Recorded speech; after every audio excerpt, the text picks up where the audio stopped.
Live from when we're recording this, it's You'll Never Talk Alone. Welcome, listener. Welcome, Potters. Welcome to everybody for this latest episode. Today, joined in alphabetical order by Andrew Ainsworth, Woo. Will Caves. I feel like I've been out longer than Nathaniel Klein. Hey, hashtag burn. And Zach Osborne. So, guys, let's just do the thing. Let's just jump right into it. This weekend, the Purple People Eaters went up against the Arsenal Pumas and tied 1-1. And it was a game, all right. Andrew, how did you feel about that game overall? You know, I'm not super excited that we tied. I think away at Arsenal is a good result, though, and I'll take it. But we should have won. You know, I don't think we were offsides, and I also think that we should have buried more chances. So the result is okay, but we should have played better, and we could have won. I'd agree with that, and I mean it's a good result, but also a bad result because this City team we're up against aren't dropping points. And like Zach was describing before the podcast about Craven's fantasy team, how it did really well, but then his opponent did even better. That's kind of what is happening in the league. Will, who do you think had a worse evening/afternoon, the officiating crew or our midfield? Definitely the officiating crew, but it's very close. Yeah, I mean, it was rough. Did you think it was one player in particular? Do you think it was everyone as a unit? Did you even notice they were there? I mean, it's hard to pinpoint one out of the three when you couldn't really tell that there were even three people. I thought Fabinho had a particularly poor game. It just like for every one thing he did good or did well, he did two things poorly. Goodly. He did them good, not so goodly. Yeah, I looked terrible after last podcast after talking about how our midfield was going to be so much better than theirs. So I shouldn't be bringing it up. I should act like I didn't say that because I'm always right, but really that one up. Well, I wasn't sure how they were going to look because Gesundheit or whatever his name is was suspended. So I don't know that they outplayed us so much as we just played really poorly. Yeah, it was really frustrating that we invited them on, and that's not something that you really see from us, I guess, because everybody invites us on because we're way better than everyone else. And now we were the team playing like we used to, where we'd soak up the pressure and hit on the break, except we would soak up the pressure and we wouldn't do that great of a job of it. And then we'd only hit with 2 or 3 people, and it just wasn't really connecting. And Zach, I talked about it a little bit in the thread during the game, but there were some interesting choices made off the bench. I mean, we brought in Shaq for Firmino, which you could understand. We brought in Matip for Salah when the match 1-1 in the 90th minute, and we changed up the system a little bit. Do you think those were, I mean, they seem weird, but did they end up being the right choices? I don't know. I never want to see Matip. Is that so wrong?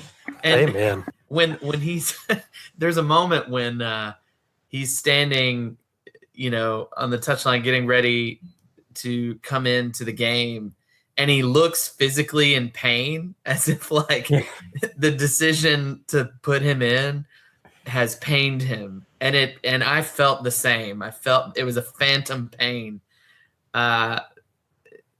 But you asked me, do I think it was ultimately the right decision? I do think that towards the end of the game, when we decided we were playing for the draw, ultimately I think that was the right call. Arsenal had the momentum.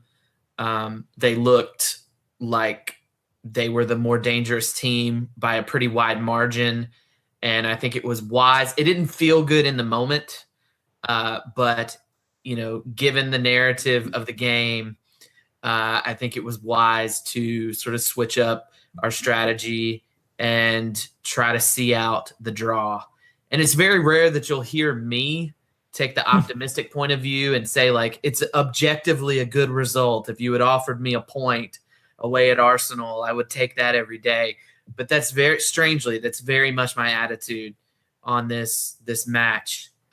Probably because Arsenal was the better side. So getting out of there with a point feels like a steal to me.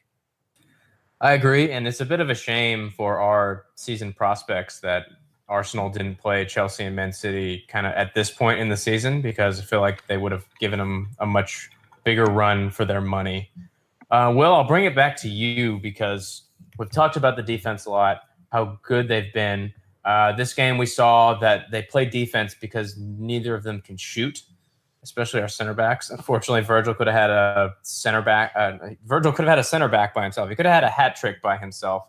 But how do you think the back line as a whole played, and particularly the center of our back line, including Allison? I thought Allison was great as usual. There's not much you can do for that goal. I think Van Dijk was at fault. He was out of position. I think on their goal, Allison has to come out there to claim the space, and Van Dijk or maybe Robertson. I'd have to look again to see the positioning, but somebody should have been covering the line. No one did. They scored. It's whatever. But I think Virgil van Dijk had a good game other than his shooting, and it's easy to crap on Trent, but they overall had a good game. I mean, Arsenal's on a good run of form right now. I believe they've won or haven't lost in their last 9. Maybe they haven't won them all, but they haven't lost their last 9 or so.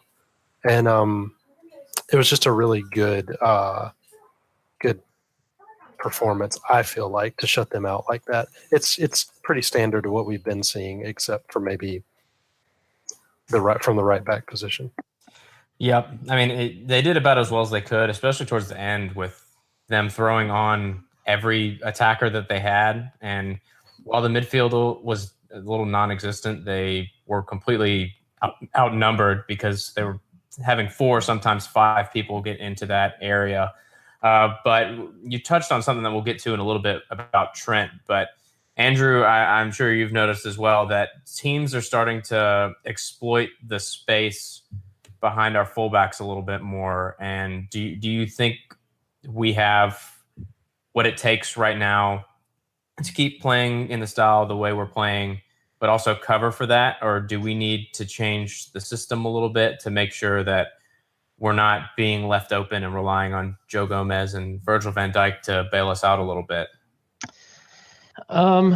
Yes and no. I don't think that we need to change the system with our fullbacks. I think we've been playing with them that way for over a season. They might get – people are saying they're being found out. Well, people said the same exact thing before the Man City game, and Trent bossed it. I think he's just on a small, bad run of form here. He's having to play almost every single game. He's running up and down the field constantly. I think our biggest issue there is the midfield. With the back 4 only giving up 1 away at Arsenal, I'll take that any day. With our attack, we should win that game. We should score 2 goals no matter what. So away at Arsenal, 1 goal. They had trouble, but I don't want to take one game and say that's our issue when we know the midfield's been our issue for a while. I mean, I don't appreciate that you're not jumping to conclusions. I want everyone to be upset about everything. Don't worry, I will. Time. Bring back Flanagan. and apologies if it feels like we're rushing the episode a little bit, but I was really excited to get to this topic, and I'm just going to open the floor up to everyone because this was started by our very own Zach Osborne. And I want to read the initial text verbatim, and let's just get it started. Zach writes, "Dear YNTA podcast, guys, I think I've found my new pessimist hill to die on. Trent Alexander-Arnold isn't good enough to be a regular starter at Liverpool, and replacing him should be a major priority in future transfer business." So, Zach, you want to elaborate on that a little bit more? Let me be clear. Let me clarify one thing. I don't think that There we go. like sell Trent. It's not like a get out of our club situation by any means, but I do think we should be looking for a player of higher quality to be the regular starter at right back. And, maybe a few years down the line, Trent will have improved in some key areas. See, here's the thing. To me, the primary defense of Trent does not rely upon his body of work. It relies upon the matches that are the exception and not the rule. I happen to know that some of my colleagues are going to reference like, oh, he bossed City, he bossed Ronaldo. He's capable of that. Just like all decent defenders are capable of every now and then. And don't get me wrong, Trent is a solid player. My point is that in our current back line, which is incredibly solid, he is the clear weak link. He's being targeted. He's getting outplayed. He looked totally out of his depth against Arsenal, and they knew it. They were exploiting it. And it frustrates me that we've gone out, we've gotten Van Dijk, we've gotten Allison, and we've just about done everything we need to do to create one of the top defenses in the league. And yet, on a regular basis, Trent gives opponents something to exploit. And the last thing I'll add is this. I don't think it comes down to the way we're playing, because if you look at Robinson, who is that? Paul Robinson, former Spurs goalkeeper, now our left back. On the left, Robertson is playing just as far forward. He's whipping in those dangerous crosses. He's adding to our attacking play, and yet he still defends much more competently than Trent is able to do on a regular basis. So that's, there you go, guys. Have at it. I know I'm probably in the minority here. Is it my turn? Yeah, this is an open debate. This is the comment section underneath any YouTube video. I feel like Trent can't even drink in the United States, and to say he's not good enough is just really short-sighted. Sorry, Zach, I love you, but it's just I feel like yes, he does get targeted, but at the same time, it's because he admittedly is inconsistent, but he's also 20 years old. And I just feel like that he is the future. I'd rather him than anybody else at the club right now be in that position. Even Gomez for most matches, because the alternatives to Gomez are so bad. But it's just, I don't know. I don't think it's entirely fair to Trent to just write him off and say he's not good enough, because he definitely is good. He was good enough last season. Sorry, Andrew. I'll just clarify one thing. He's not good enough for this moment. We want to win a title this year. That was our ambition at the beginning of the season. So I'm not saying get rid of him. I'm not saying write him off for the future. I'm saying he's the clear weak link right now, and it kind of kills me that that's where we're at. Now, Zach, That's do you fair. think the additional letters on the back of his jersey are weighing him down, and he is not as nimble as our other defenders? I think we should certainly investigate because, nothing's stopping him from just throwing a TAA on the back and calling it a day. I think it would streamline his whole defensive process, honestly. Or just Trent. Just Coutinho.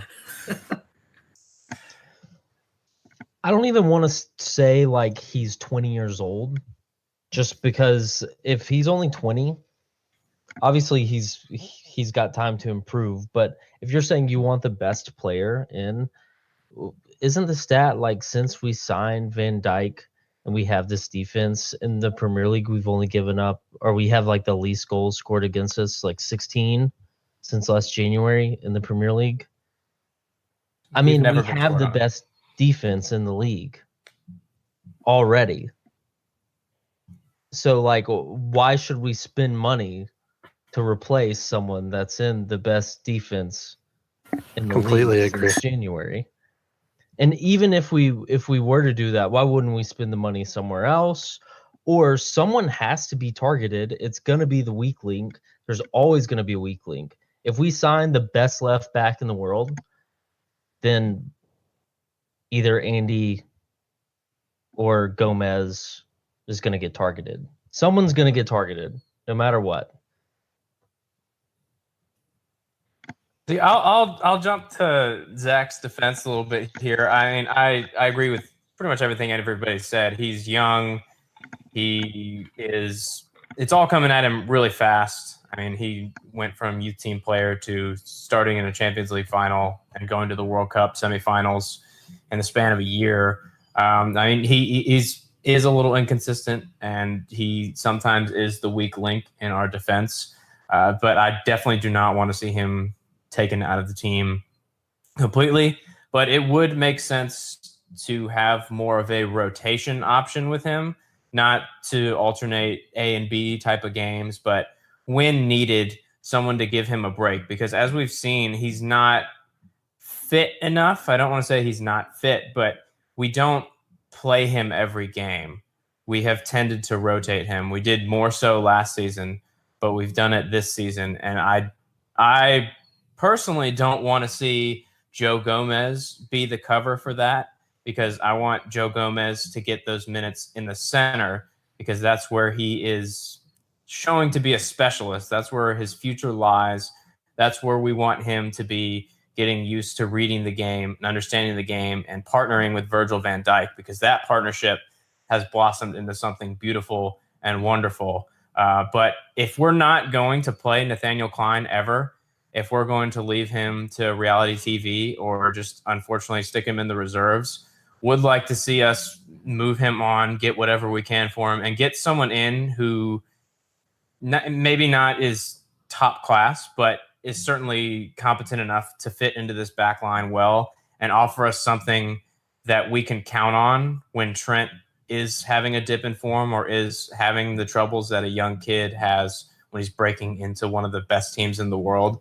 Would like to see a little bit better level of quality than Alberto Moreno on the other side, but I don't think it would be too far-fetched to suggest that we have kind of cover for every position, because that's what the best teams do. And in this weird climate that we have, where the top three teams in the Premier League are all undefeated and they all have incredibly deep squads, I thought it was very interesting. I think it was the Totally Football Show that was talking about how, apart from City, squad-wise, you can see clear flaws in every other team. And I would like to get as far away from that as possible. I want to be that team that no matter what, no matter who's playing, we don't have a weak point that you can say, okay, they're going to go at him.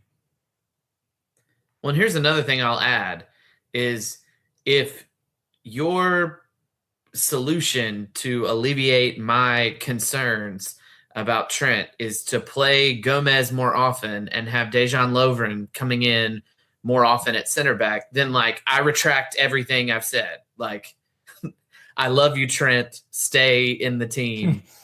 But Lovren's the best defender in the world. Okay.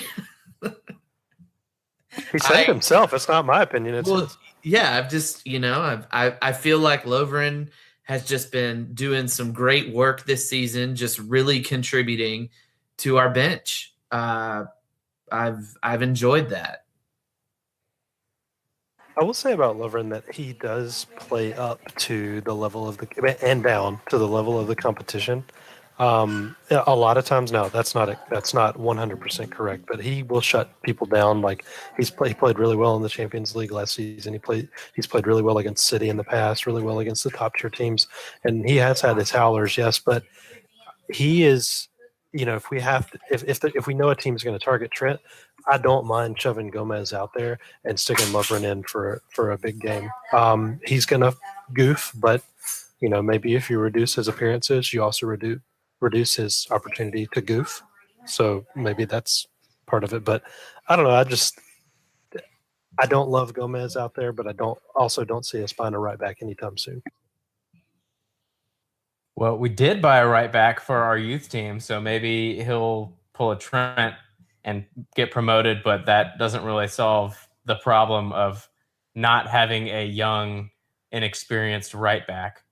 And I guess we got to remember that Trent was initially a center midfielder, so not only is he doing all that, he's playing somewhat out of position. I mean, he's making the role his own, but he's still got a lot of learning to do, and I do think it will come, and hopefully he plays his way out of this down spell as quickly as possible, because that's letting him play his way out of it seems to be our best path forward, because really want to avoid breaking up Gomez and Virgil in the middle, if at all possible. It's almost like, do you strengthen? Is the strength gained at right back by putting Gomez out there equivalent to the strength of that center partnership? And I don't think it is. I agree with that 100%. Also, just don't want to teach him the wrong thing. I don't want him going out to right back and then just not learning what he needs to learn. He's going to make mistakes if you switch him back and forth. All right, so I think we reached the conclusion that Trent should never play again. So I think that was surprisingly a great debate, because I'm not used to anybody making any sense on this podcast. So well done, guys. So let's look ahead to the match in the Champions League away at Red Star Belgrade. Not even going to try to pronounce their name like they put it on everything in Serbian. This match, of course, will commence and occur without one Xherdan Shaqiri, who is, for unsavory reasons, not welcome there. And it's a shame because, as we've talked about in previous episodes, that he was part of what seemed to be our best midfield three and has been in a rich vein of form, and it's a shame to see him not there. But we do have some very good players going. They don't have some very good players going. Zach, how are you feeling about this match? I feel fine. All right. Thanks for listening. This is another episode of You'll Never Talk Alone. Will, do you echo his sentiment? I feel fine. I'm not worried about this. Shaqiri, the Shaqiri thing is kind of cool to me. Like how much of a bamf do you have to be to make like an entire nation hate you? It's really cool. I love it. I think it's less about Shaqiri and more about a bunch of racist people in Serbia. Oh, no doubt. Yeah. You're not wrong. But the Eagle celebration at the World Cup was such a middle finger. It was so awesome. It made me like him even more. Yeah, no doubt. It was great. And if you were to have a player just like not asked to enter a country, like look at the stuff with Mkhitaryan and with Shaqiri. Shaqiri definitely looks like the guy that you wouldn't want in your country because he's so jacked. Whereas Mkhitaryan looks like he's trying to sell you a car, and that's why they're not letting him in. So he looks the part of guy not allowed to enter. So that's pretty fun, although the situation is not. Andrew, what do you think about racism? Okay, so Very what do you bad. What are you expecting from this match? Do you think we'll mix it up 4-2-3-1 style, even with Shaqiri not there, or are we going to go full strength? Well, we aren't going full strength because Shaqiri's not there, but I think we'll see Lovren. I think we'll see the normal midfield three, maybe minus Fabinho. So Henderson back in. Is he healthy? Can he play? I don't think he is healthy for this match. Woo! Yeah, I don't think he can do it. That's pretty. Okay. I actually couldn't find the pre-match press conference anywhere on YouTube, so I'm going in blind. I don't even know who we are, what we're doing. So let's just get some score predictions. I'll start. We'll go alphabetical again. Andrew, what do you think this is going to end? Well, I said 4-1 for the last game, which we should have won that 4-1, right? I mean, we had chances. So I'm gonna go 4-1 again. They're gonna score just because they're at home. and somehow they're going to race us the ball into the net, which is bad. Will, what you thinking? 3-0. Let's just win and come home.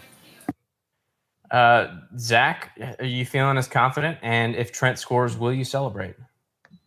Of course I will. I don't hate the guy. Don't do that to me, Alex. That's my role as temporary host, is stir the pot, because we don't want that Velveeta curdling. So I got to stir the pot. Fair enough. I'll stir up more controversy by saying, punch Nazis in the face. That's how I feel. That's bad. That's bad too. Punching people? No, not people. Nazis, not people. Oh, racist. Yeah. Gotcha. Okay. Racism. I'll say 4-1 Liverpool. And I will give the counter argument to that. No, I'm just kidding. Definitely not going to do that. But I'm also feeling very confident. I think we'll win 18-0. And we will leave with their European Cup. We will go into their museum, and we will take it, and we will give it to Shaqiri and say, we got you this souvenir from our trips abroad.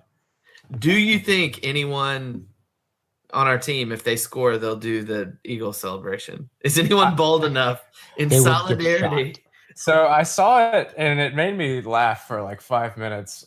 Someone tweeted out scenes when Mane copies Shaqiri's celebration. So if anyone's going to do it, it's going to be him.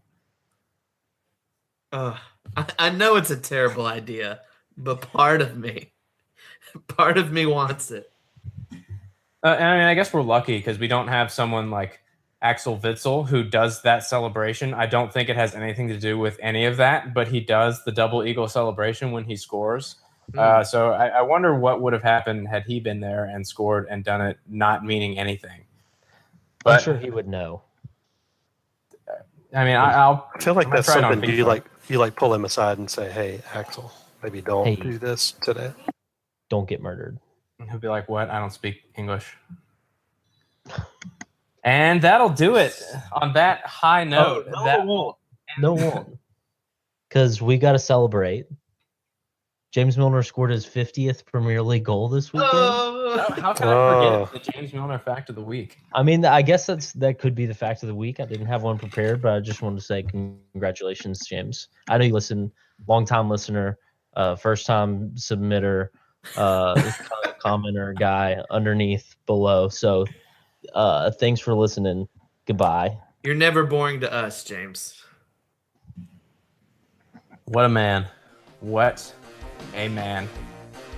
Okay, now that will do it for us this week on You'll Never Talk Alone. Well, maybe not this week. We might come in with a reaction / preview of the Premier League action. So tweet at us your score predictions at YNTA Podcast, especially if you think it's a 5-star performance and you can predict that on anywhere you get your podcast. It'd be a huge help. And we'd love to hear from you about anything, really. So just talk to us. We're here for you. We need friends. Yes, we do. For Andrew, for Will, for Zach, and for Joseph, who sadly could not be here tonight, thanks for listening, and see you later. And Andrew, why don't you take us away?